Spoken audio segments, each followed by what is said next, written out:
qui est professeur émérite d'histoire à l'université de Toulouse, Jean Jaurès, une de ces nombreuses universités qui, à bon escient, portent des noms de grands hommes. Celui-là n'est pas mal choisi. Je crois qu'il nous est arrivé qu'il nous rapproche d'ailleurs, et qui a étudié particulièrement les milieux de l'industrie au XIXe siècle et la Première Guerre mondiale. Avec cette publication qui a fait date des carnets de guerre de Louis Barthas, tonnelier, dont vous savez que elle a eu un très très grand éclat, beaucoup d'influence, un large tirage, je vais nous le rappeler, et des traductions à l'étranger. Je vais, avant de vous donner la parole, rappeler aussi la qualité de l'ouvrage collectif que vous avez animé, les 500 témoins de la Grande Guerre, paru l'année dernière. Vous êtes membre du conseil scientifique de la mission du centenaire. Toutes ces contributions vous installent à mes côtés comme éminemment fait pour nous enrichir. Nous vous écoutons, mon cher ami, avec gourmandise. Je vous remercie beaucoup, Monsieur le Président. J'ai accepté de changer la position de ma communication sans aucun problème, et même peut-être avec satisfaction, car comme dit l'Écriture, les derniers seront les premiers, et donc me voilà. Alors... Vive le protestantisme. Voilà. Vous avez sous les yeux donc le titre et le sous-titre de ma communication. L'important pour moi, c'était de m'adapter à la problématique générale de ce colloque, archives privées, archives publiques, en prenant cet exemple très précis de Louis Barthas, dont vous avez rappelé tout à l'heure l'existence. Voici le portrait de Louis Barthas, en rappelant qu'en 1978, lorsque son livre est paru, c'était un total inconnu. C'était un homme du peuple, simplement titulaire du certificat d'études primaires, et on se lançait un petit peu dans l'aventure en publiant ce texte. Or, depuis, et au moment du centenaire de la Première Guerre mondiale, ce livre est devenu un classique, il a été traduit en plusieurs langues, il est très largement connu aujourd'hui. Alors, à propos de ce texte, je me suis posé une... Il y a une petite adaptation matérielle qui va se faire, parce que nous avons le privilège d'avoir une photographie. Ah, mais ça reste fixe, et ça bouge. Et oui, mais ça ne bouge pas. Ah, vous voulez le faire bouger, c'est ça? Et oui. Votre puissance s'arrête là. Alors, ça marchera ou pas? Vous pouvez organiser ce passage progressif ou pas? Je n'entends pas. La télécommande? Oui, j'ai la télécommande, je presse sur la télécommande. Et voilà. Donc, une série de questions en rapport avec la problématique publique-privée. D'abord, évidemment, le texte de Barthas, c'est un texte personnel, mais nous allons voir qu'il y a une participation de ses camarades dans l'écriture de ce texte. Ensuite, ce texte, comme nous sommes des historiens, nous devons l'éclairer, nous devons préciser un petit peu le contexte, et pour cela, nous avons des renseignements familiaux, mais aussi des documents d'archives publiques. Ensuite, toujours un travail d'historien, il faut vérifier l'authenticité de ce texte, et donc il faut le confronter à d'autres documents qui peuvent être publics ou privés, et enfin la publication du livre. Première question à régler, la question du personnel et du collectif dans l'écriture, et je vous propose là tout de suite une des rares photos du groupe, de la section plus précisément dans laquelle se trouvait Louis Barthas, que l'on peut identifier. Alors là, je ne sais pas si on peut marquer. Non. Non, j'ai fait une... Il a manqué une répétition générale. Oui. Alors, bon. Voilà, en tout cas, bon, peu importe, puisque je ne veux pas le marquer précisément. Barthas se trouve tout à fait au fond de l'image, au milieu, dans cette photo d'une section sur laquelle on trouve également des camarades qu'il a cités dans son témoignage. Le sous-lieutenant qui est au premier plan avec ses galons, les sergents, etc. Et puis un petit peu débraillé à côté du sergent, avec son képi incliné sur le crâne, qui s'appelle Maisonneuve et que nous allons retrouver aussi, que Barthas cite à plusieurs reprises.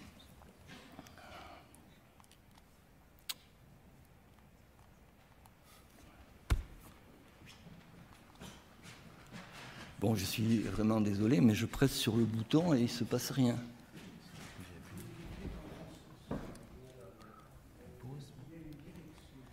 Alors, dans quelle direction il faut? On le fera à distance. Donc, qu'est-ce que je fais? Je fais signe à ce moment-là? Bon, on va revenir à l'époque des manuels. Alors, s'il vous plaît, voilà, donc très bien. Nous avons ici un extrait des carnets de Barthas dans lequel il y a deux de ses camarades qui lui parlent. L'un qui s'appelle Ferrier qui lui dit « Et toi qui écris la vie que nous menons, toi qui écris la vie que nous menons. » Donc ils savent que Barthas est en train d'écrire ce texte. Au moins ne cache rien, il faut dire tout. Ça, c'est un des premiers intérêts de ce petit passage. Le second intérêt, c'est ce que dit Mondiès à la fin. On s'adresse à une vague postérité, on ne sait pas très bien ce que ça va être, mais Mondiès n'y croit pas, et il répond « Ils ne nous croiront pas ». Alors, est-ce que ce sera le cas?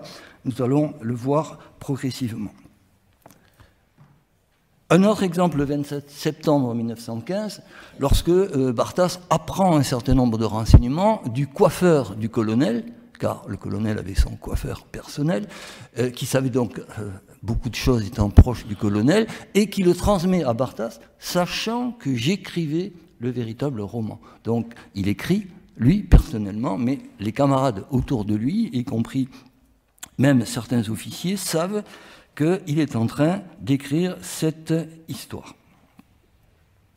Alors, si on revient au texte, à la petite phrase de Mondiès, « Ils ne nous croiront pas », pourquoi ils ne nous croiront pas? Eh bien, parce qu'il y a un bourrage de crâne absolument terrible qui sévit dans la presse de l'époque, et ils ne nous croiront pas parce qu'ils sont imprégnés par cette propagande extraordinaire qu'il y a dans les journaux, et dont Barthas essaie dans son carnet de critiquer, il essaie de la critiquer en montrant une carte postale qui représente la guerre de 14 comme à l'époque napoléonienne, et Barthas nous dit voilà comment le peuple trompé se figurait une bataille. Évidemment, la guerre de 14 n'est plus la guerre de l'époque napoléonienne.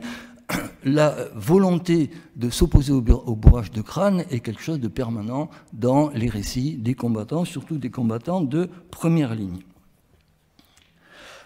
En effet, lutter contre le bourrage de crâne est une très lourde tâche, et le journal Le Canard enchaîné, qui est sorti pour la première fois pendant la Première Guerre mondiale, a réussi quand même à organiser un référendum pour élire le chef de la tribu des bourreurs de crâne, et vous le voyez sur ce dessin humoristique. Barès, qui aurait pu être le premier, a quand même été battu d'une courte tête par Gustave Hervé, et c'est finalement Gustave Hervé que Louis Barthas appelle le caméléon Hervé, car avant la guerre, il était le rédacteur en chef de la Guerre sociale. Il était un antimilitariste forcené, c'était vraiment l'ultra-gauche.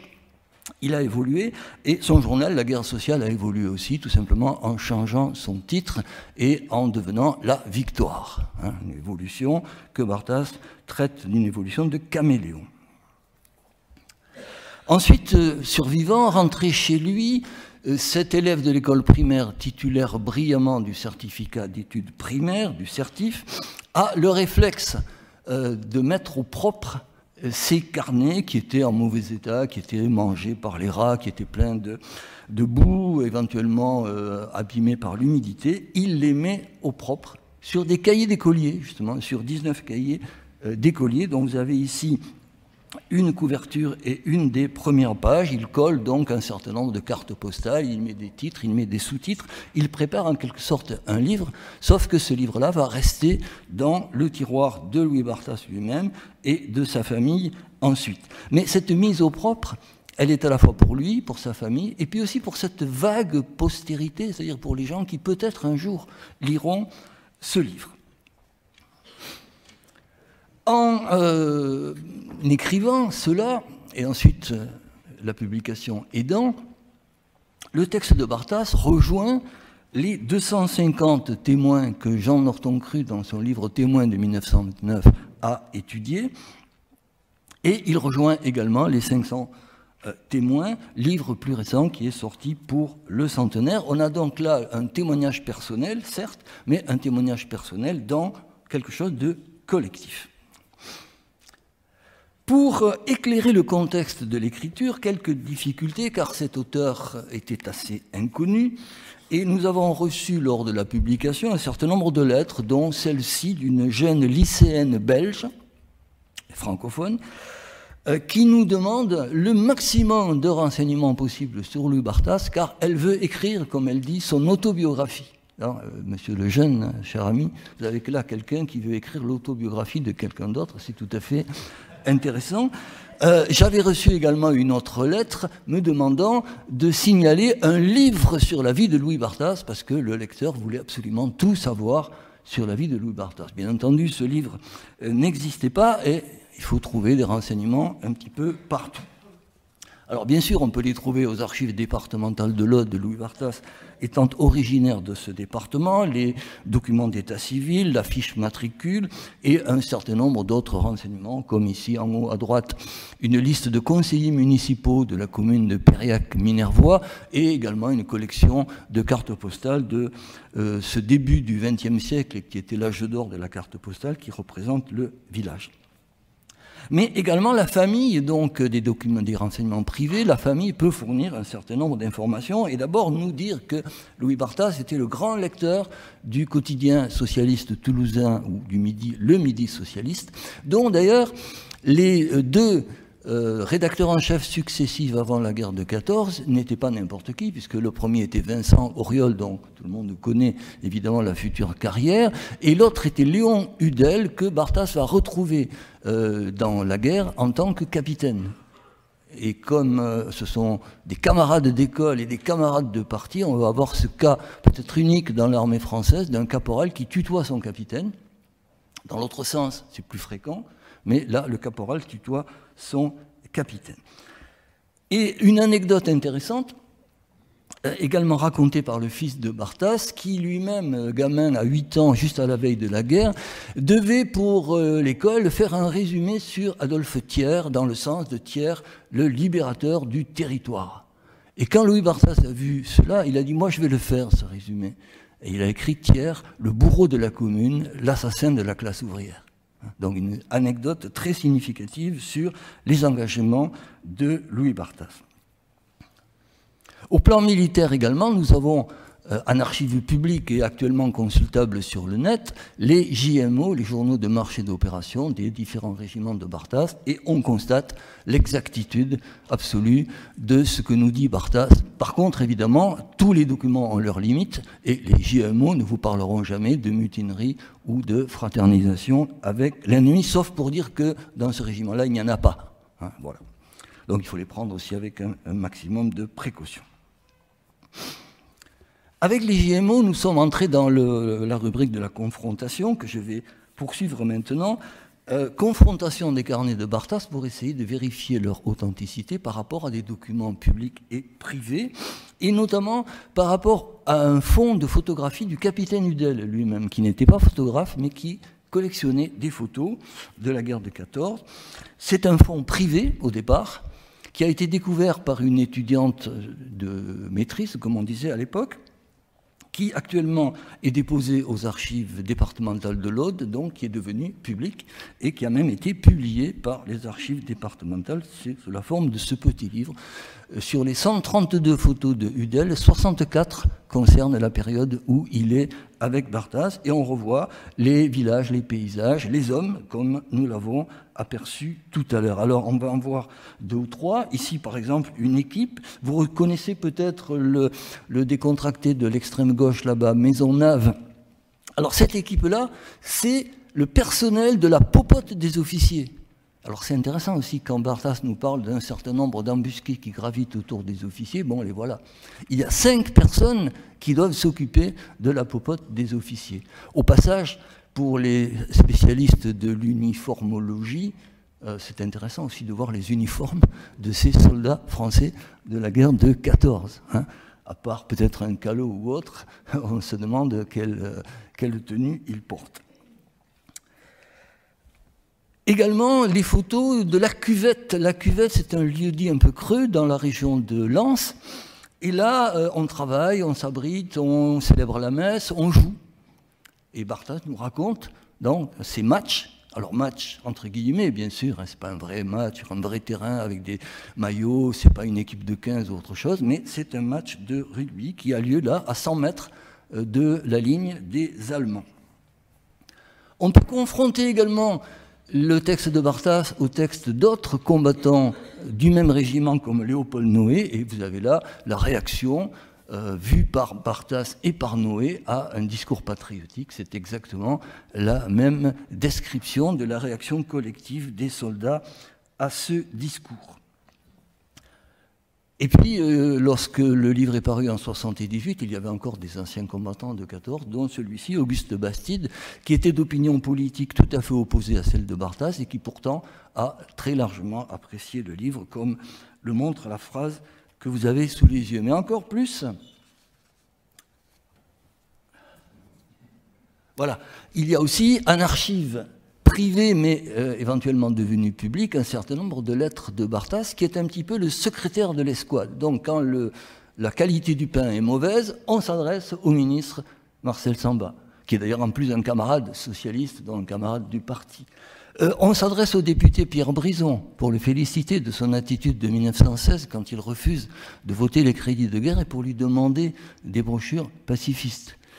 On s'adresse à des œuvres sociales, on s'adresse à un député de l'Aude pour essayer d'apporter des circonstances atténuantes à un déserteur de l'équipe de Barthas. Ces lettres ont été découvertes par les historiens et en particulier par un d'entre eux qui va participer tout à l'heure à notre colloque, c'est M. Ducoulombier. Alors la publication, pour terminer, c'est la dernière partie, elle a lieu en 1978 dans la fameuse collection de François Maspero. Et donc, la publication, le fait que ce texte privé resté dans un fond d'un placard devient public, prouve que Barthas a atteint la postérité et que son camarade Mondiès, finalement, s'était trompé. Le livre est paru et il a intéressé puisqu'il a eu un très grand succès. Le livre a trouvé son public, il est paru en collection de poche, en 1997 pour la première fois, puis une édition spéciale du centenaire en 2013, qui est sans cesse retirée aussi, et qui a dépassé aujourd'hui les 100 000 exemplaires. Donc la postérité, je crois, a été atteinte au niveau national et même au niveau international, puisqu'il est traduit actuellement en anglais. Vous avez l'image à gauche, en espagnol, mais curieusement, la première traduction a été faite en néerlandais. Alors que les Pays-Bas, tout le monde le sait, étaient un pays neutre pendant la guerre, n'ont pas été directement concernés par les combats. Donc, grand accueil, même international, et puis Louis Barthas, qui est largement utilisé dans tous les domaines, le théâtre, la télé, la chanson, la bande dessinée, comme vous l'avez ici, à droite, et je ne connais pas évidemment toutes les utilisations que l'on a pu en faire, sinon que les manuels scolaires ont donné de larges extraits. Ça, c'est un manuel des années 80. C'était une double page en fait, et vous n'en avez donc qu'une, qui est consacrée non plus à Dorgelès, à Barbus ou à Genevois même, mais à un homme tout à fait ordinaire, ce Louis Barthas. Or, je pense que ça a amené les enseignants à prendre conscience que si le texte de Barthas avait pu être publié, peut-être y a-t-il d'autres textes également dans les familles, chez les voisins, etc. Et je pense qu'il y a eu un déclic pour la recherche, pour les activités pédagogiques et même éventuellement pour la publication, puisque quand vous allez en librairie, vous avez toujours un rayon dans lequel figurent beaucoup de témoignages et souvent de témoignages de gens ordinaires. Le résultat étant que si on compare le livre de Jean Norton-Cru en 1929 au livre paru pour le centenaire, on s'aperçoit qu'à l'époque de Jean Norton-Cru, les professions des témoins sont 78% intellectuels classe dirigeante, 22% étudiants qui vont devenir ensuite aussi des intellectuels ou des classes dirigeantes, ça fait 100%.